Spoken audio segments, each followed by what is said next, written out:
Okay friends, in this video we are learning how to sort songs on Spotify by alphabetic order or name of songs. So just open your Spotify application here and select your playlist.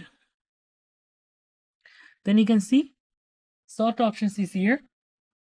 Select on sort option and choose title like song names, and you can see here it is sorted by song names starting with A letter, and it will be go C, E like.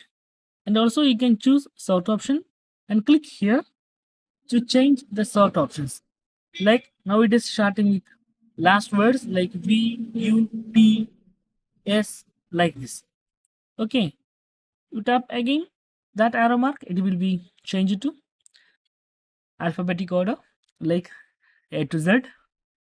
So that's guys very simple tutorial. If you need any kind of Android or iPhone tutorial, just comment below. I will post my replies as video so you can easily watch and understand it. And if you enjoy this video, please like, comment, share and subscribe our channel for getting more videos like this. Thank you so much for watching. Have a nice day. Bye bye.